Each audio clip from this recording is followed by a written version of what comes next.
¿Qué pasa por la mente de un joven que no acepta el fin de una relación? En este caso, el rechazo se convirtió en rabia, y la rabia en asesinato. Hoy hablaremos del caso de Ellie Wood, una joven que se convirtió en la víctima de alguien que dijo amarla, y terminó arrebatándole la vida.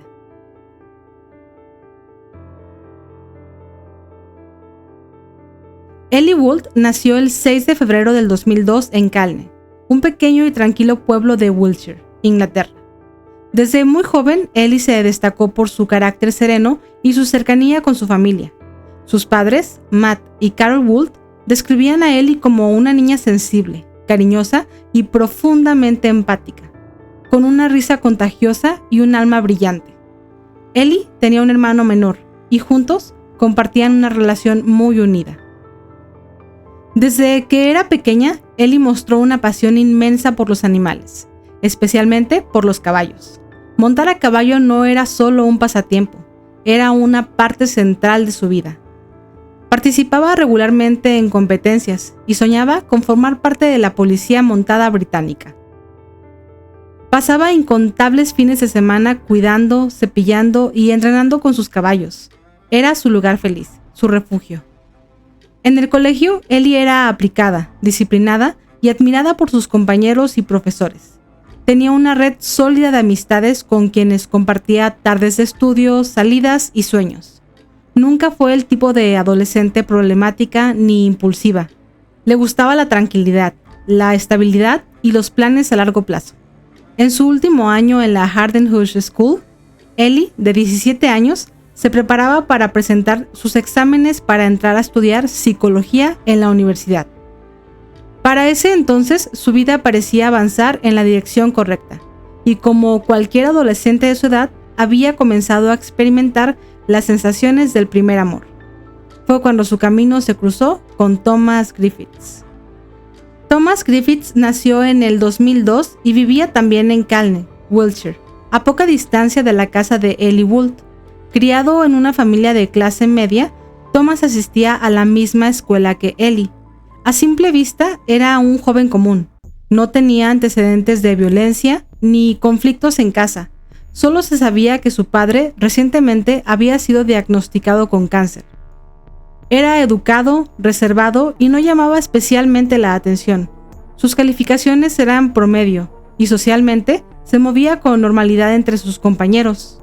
Fue en los primeros meses del 2019, a sus 17 años, que Ellie y Thomas comenzaron una relación sentimental. Al principio, parecía una historia sencilla, dos adolescentes que se habían conocido desde niños y que, poco a poco, empezaban a salir juntos. Iban a la misma escuela, vivían cerca uno del otro y compartían el mismo círculo social. Todo parecía normal. Thomas era conocido por ser posesivo en sus relaciones personales, especialmente con Ellie. Aunque la relación fue breve, él pareció sumergirse en ella con una intensidad desproporcionada. Amigos cercanos de Ellie notaron cómo Thomas comenzaba a volverse controlador. Quería saber con quién hablaba, qué hacía y dónde estaba todo el tiempo. La llamaba constantemente, le pedía pruebas para comprobar que lo que ella le decía era real. Y poco a poco Ellie comenzó a sentirse asfixiada. En una ocasión, Thomas fue a la casa de Ellie sin avisar porque no le contestaba los mensajes.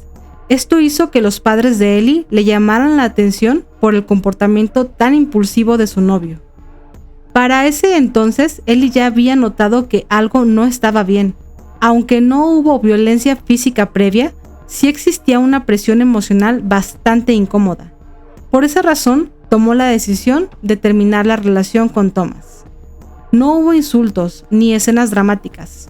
Ellie simplemente quería recuperar su espacio y concentrarse en los exámenes. Era, en su mente, una decisión madura y necesaria. Sin embargo, Thomas no estaba dispuesto a aceptar el rechazo. El 2 de mayo del 2019, cuando Ellie decidió terminar la relación, él comenzó a actuar de manera errática. Se negó a respetar su decisión. Intentó manipularla emocionalmente, diciéndole cosas como «no puedo vivir sin ti» o «si me dejas, me haces daño». Aún así, Ellie fue firme. Para ese punto, algunos de sus compañeros recordaron haberlo visto ese día más callado y más retraído. No había explosiones violentas, pero sí una rabia contenida, un resentimiento que parecía crecer en silencio. Lo que para Ellie era el fin de una relación, para Thomas fue una herida en su ego, un golpe que no estaba dispuesto a aceptar. En lugar de respetar su decisión, comenzó a planear una venganza devastadora. Para ese entonces, Thomas Griffiths ya no era solo un exnovio rechazado, sino un adolescente obsesionado y perturbado por la idea de perder el control sobre Ellie. Lo que había empezado como una relación breve, terminó siendo una herida a su orgullo que no podía aceptar. Detrás de su fachada tranquila, Thomas comenzó a maquinar una decisión siniestra. Apenas un día después de que Ellie terminara con él, Thomas comenzó a planear cómo enfrentarse a ella, pero no para hablar. Su objetivo era otro. En ese momento, su mente ya estaba decidida a hacerle daño. Esa mañana, Thomas salió de su casa con una mochila escolar, como si fuera un día cualquiera, pero dentro de ella llevaba un cuchillo de cocina de su propia casa. Este detalle fue clave. No se trató de un impulso repentino, fue premeditado. La madre de Thomas lo llevó a la escuela como de costumbre. Todo parecía normal. Sin embargo, una vez en el colegio, Thomas se escabulló sin que nadie lo notara. Después, se subió a un autobús y regresó a su casa. Esperó un rato escondido dentro de su casa y luego tomó el auto familiar, un Ford Fiesta, y condujo hasta la casa de Ellie Wood. Esto quedó registrado por las cámaras de seguridad, donde se puede ver a Thomas saliendo de la escuela y subiendo a un autobús camino a su casa. También se pudo capturar una imagen donde se puede ver el vehículo cerca de la casa de Ellie. Ese día era el 3 de mayo del 2019, un día después de que Ellie decidiera terminar su relación con Thomas. Ellie Wood, de solo 17 años, estaba en casa, preparándose para asistir a clases por la tarde en el colegio. Había quedado con una amiga de irse juntas. La idea era que su amiga pasaría por ella alrededor de las 12 del día. Sin embargo, no tenía idea de que la persona que alguna vez llamó novio se dirigía a su casa armado con un cuchillo de cocina y una decisión que sellaría su destino. Thomas, por su parte, ya iba en camino hacia la casa de Ellie, sabiendo que sus padres no estaban en casa debido a que ambos habían ido a trabajar. Thomas la había vigilado, sabía sus rutinas y esperó el momento en el que ella estuviera sola. Thomas tocó la puerta de la casa de Ellie. Mientras ella le abrió un tanto sorprendida, lo dejó pasar confiando en él por última vez. Para ese punto, Ellie ya había terminado la relación. Le había dicho que no quería continuar y que necesitaba enfocarse en sus exámenes finales. Thomas fingió que quería hablar sobre su relación por última vez. Sin embargo, él no estaba ahí para hablar. En ese momento, la discusión comenzó. No se sabe con exactitud cómo se desarrolló, pero lo que ocurrió después fue brutal. Thomas atacó a Ellie con el cuchillo que llevaba oculto. La apuñaló al menos 13 veces en el cuello y la cara, causándole heridas letales. El ataque fue terrible, sin espacio para defensa. Ellie no tuvo la oportunidad de escapar. La escena del crimen fue atroz. Thomas, después de acabar con la vida de Ellie, limpió el cuchillo y lo escondió entre sus cosas, preparándose para irse del lugar. Luego, en un acto calculado y escalofriante, tomó un cuchillo de la cocina y, tomando la mano de Ellie, ya sin vida, la colocó sobre el cuchillo, encajado a su cara, con la intención de que quedaran sus huellas impregnadas en el arma, intentando simular que ella misma se habría quitado la vida usando un cuchillo de su propia casa. Un acto de completa frialdad y profundamente manipuladora. Thomas usó guantes para evitar dejar huellas dactilares. Tomó el celular de Ellie y le envió un mensaje a su amiga diciéndole que no pasara por ella, que no se sentía bien y que había decidido no ir a la escuela ese día. Después, lo sumergió en agua intentando que el celular se dañara y trató de borrar cualquier rastro que lo implicara. Pero eso no fue todo. Antes de abandonar la casa, Thomas envió mensajes a los amigos de Ellie desde su celular, tratando de construir una coartada. Les escribió cosas como: ¿dónde está Ellie? No sé nada de ella, estoy preocupado. También fingió buscarla en redes sociales e incluso habló con sus padres más tarde, mostrando preocupación. Después, regresó a la escuela como si nada hubiera pasado, cargando en la mochila el verdadero cuchillo con el que había asesinado a su exnovia cubierto de sangre. Hubo un mensaje particular que Thomas envió en un chat grupal donde se encontraba Ellie y amigos en común de ellos, diciendo lo siguiente: creo que todos han notado que he estado un poco decaído últimamente y necesito contarles por qué. Ellie y yo vamos a darnos un tiempo y veremos cómo van las cosas después de los exámenes. Además de esto, mi papá tiene cáncer y mi mamá ha estado en el hospital por problemas cardíacos. He estado muy estresado últimamente y no sé cómo lidiar con esto. Me he estado lastimando alrededor del cuello y como este grupo se ha convertido de alguna manera en mis mejores amigos, no sé con quién más hablar. Ahora voy a ver a la señora Todd para explicarle todo lo que ha estado pasando. Un mensaje que indicaba que se sentía mal, pero que buscaría ayuda con la conserje escolar. Cuando los padres de Ellie llegaron a casa esa tarde, encontraron el cuerpo sin vida de su hija en el comedor. La escena era espantosa. El cuchillo que había puesto Thomas estaba aún incrustado en su cara. La sangre estaba por todos lados y de ninguna manera parecía una acción que cometería ella misma. Tenía heridas en el cuello y la cara. Todo indicaba que algo mucho más siniestro había ocurrido. La policía fue alertada de inmediato. La escena del crimen no encajaba con alguien que se hubiera quitado la vida. Las heridas eran demasiado numerosas y agresivas, y no había evidencia de que Ellie hubiera sostenido el cuchillo por sí sola. Los oficiales identificaron rápidamente a Thomas como la última persona en verla con vida. Para ese punto, Thomas se convirtió en el principal sospechoso, debido a las acusaciones de los propios padres de Ellie, quienes dijeron lo controlador y manipulador que era con su hija, además de su reciente ruptura, y que Ellie no tenía ningún tipo de enemistad con nadie, que no podían pensar en alguien más que quisiera hacerle daño, tomando en cuenta que no faltaba ningún objeto de valor en la casa. Inmediatamente sospecharon que era un ataque directo hacia su hija. Apenas unas horas después del hallazgo del cuerpo de Ellie Wood, la policía se dirigió al domicilio de Thomas para interrogarlo. Al principio, Thomas intentó mantener su fachada de preocupación y sorpresa, repitiendo que no sabía qué había pasado, que él solo había hablado con Ellie ese día por mensajes y que no la había visto desde el día anterior. Pero su tono no coincidía con la gravedad de lo ocurrido. Estaba frío, casi indiferente. Mientras los oficiales lo presionaban con preguntas directas, él respondía con evasivas, omitiendo detalles, repitiendo frases como «no lo recuerdo bien» o «yo la quería, nunca le haría daño». Para ese punto la policía ya sospechaba de su implicación y había comenzado a analizar su teléfono móvil y su rastro digital.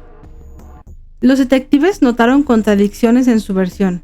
En una parte del interrogatorio, Thomas dijo que había estado todo el día en su casa, pero luego mencionó que salió a caminar un poco por la mañana. Los horarios no cuadraban. Además, sus mensajes a los amigos de Ellie parecían construidos, artificiales, como si buscara establecer una coartada demasiado perfecta.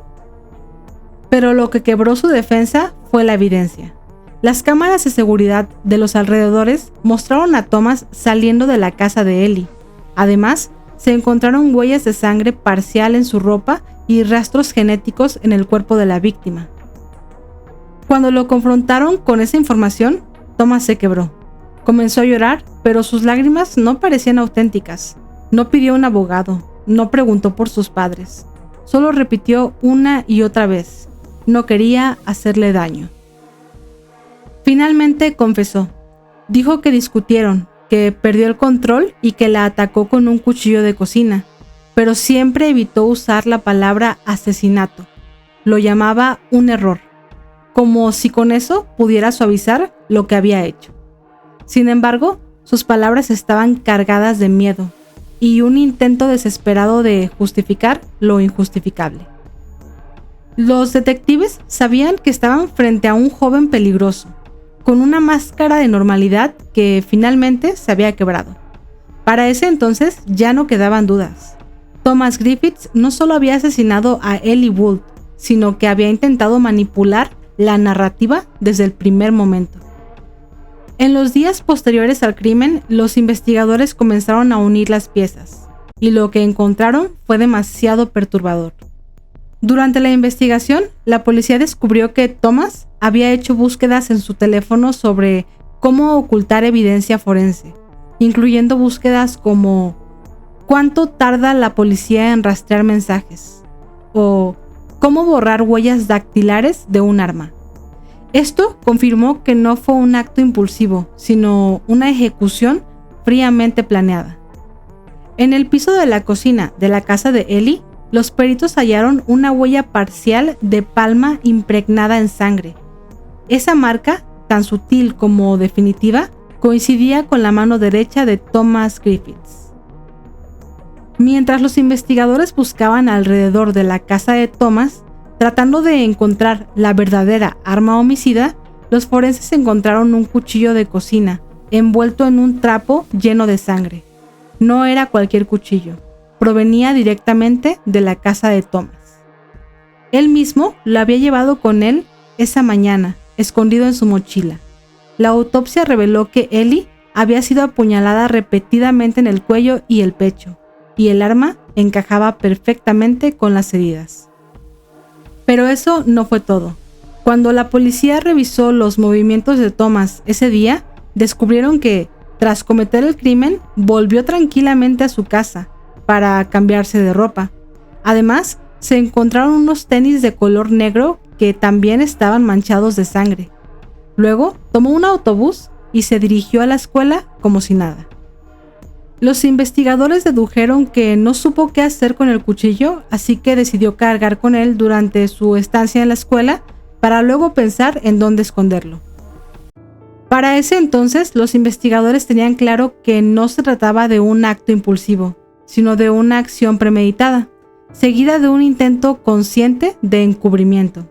Y aunque no había cámaras que registraran el asesinato, la evidencia era contundente. Con todas estas pruebas, esa misma tarde, Thomas Griffiths, de 17 años, fue arrestado. Y aunque era menor de edad, su crimen fue tan atroz que la justicia británica lo trató como adulto. El juicio de Thomas Griffiths se convirtió en uno de los más comentados del 2019 en el Reino Unido. El crimen había sacudido no solo a una comunidad, sino a todo el país. La brutalidad del acto y la juventud de ambos protagonistas lo convirtieron en un caso mediático con una profunda carga emocional. Para ese entonces, la sociedad pedía justicia y respuestas. En septiembre de ese mismo año, Thomas se presentó ante el Tribunal de la Corona de Bristol, vestido con ropa sencilla, con la cabeza baja y el rostro inexpresivo. Se declaró culpable del asesinato de Ellie Wood, evitando así un juicio prolongado. Sin embargo, ese gesto no fue suficiente para ocultar la magnitud de sus actos, ni el dolor que había causado. Durante la audiencia, la fiscalía presentó una cronología escalofriante del crimen, incluyendo la forma en la que Thomas planeó el ataque, el nivel de violencia ejercido y sus intentos de manipular la escena del crimen para que pareciera que la víctima se había quitado la vida. El tribunal escuchó cómo Thomas había apuñalado a Ellie 13 veces en el cuello y cara, usando un cuchillo de cocina que tomó de su hogar.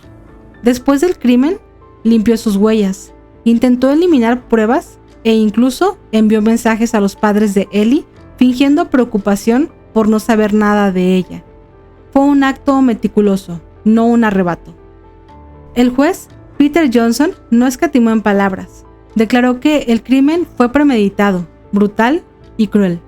Añadió que Thomas Griffiths había demostrado una total falta de remordimiento en los días posteriores al asesinato y que sus acciones eran las de alguien que intentaba salirse con la suya, no de alguien atormentado por lo que había hecho. A pesar de haber sido tratado como adulto durante todo el juicio, el juez tuvo que apegarse a las leyes. Por lo tanto, el tribunal lo sentenció a cadena perpetua con un mínimo de 12 años y medio de prisión antes de poder optar a libertad condicional. Para ese punto, Thomas tenía apenas 17 años, lo que hizo que la sentencia tuviera que ajustarse a la legislación juvenil. Sin embargo, el juez enfatizó que, de haber sido mayor de edad, habría recibido al menos 25 años. Con esta condena, Thomas podría estar libre si se le concede la libertad condicional, teniendo solo 30 años de edad. Aquel día, el veredicto no trajo alivio, pero sí justicia. Ellie Gould no volvería a casa, pero su historia quedó grabada como una advertencia y un llamado urgente para hablar de la violencia en las relaciones adolescentes, del control, de los celos y del costo de ignorar las señales. Para ese entonces, la familia Gould había pasado de vivir una vida tranquila a enfrentar una pesadilla insoportable. Ellie no solo fue asesinada, les fue arrebatada de una forma tan violenta que alteró cada rincón de su existencia. Su madre, Carol Gould, confesó que no podía dejar de imaginar el terror que su hija debió haber sentido. No puedo sacarme de la cabeza las imágenes. Es una tortura diaria, expresó con el alma rota durante su declaración ante la corte. Su padre, Matt, también quedó profundamente afectado. La describía como una joven empática, apasionada por el deporte y la música, con grandes sueños de estudiar psicología. Para ese punto, todos esos sueños se habían desvanecido sin posibilidad de cumplirse. Sin embargo, el impacto no se quedó solo en lo personal. Por lo tanto, impulsados por el dolor y la injusticia, la familia Gould decidió convertir su duelo en acción. Comenzaron una campaña para cambiar leyes y exigir que se enseñe educación emocional en las escuelas. Ellos entendieron que para ese entonces ya era demasiado tarde para Ellie, pero no querían que otras familias pasaran por lo mismo. También exigieron un cambio en las cadenas impuestas a menores de edad, ya que consideran que 12 años y medio no son suficientes para regenerar a una persona que fue capaz de un crimen tan atroz. Hoy su voz resuena como un eco de advertencia y amor. Profundamente conmovidos, decidieron enfrentar el dolor con coraje, y aunque nada podrá devolverles a su hija, su lucha mantiene viva su memoria, dándole un propósito al vacío que dejó su ausencia. El asesinato de Ellie Gould no fue solo un acto impulsivo, fue el resultado de una peligrosa incapacidad de aceptar un no por respuesta. Thomas Griffiths no soportó el rechazo y decidió terminar con la vida de una joven que solo quería seguir adelante. Para ese punto ya no era una discusión de pareja, era un crimen brutal cometido con frialdad. Por lo tanto, debemos hablar más, educar más y actuar antes de que tragedias como la de Ellie se repitan. Su historia debe ser una advertencia, pero también un llamado al cambio. Me gustaría saber qué es lo que opinas sobre el caso de Ellie Gould y sobre todo de las condenas que se ejercen hacia los menores de edad cuando cometen actos tan atroces como el que cometió Thomas Griffiths. No olvides dejarme tus comentarios, suscribirte y recuerda que nos vemos en el próximo video.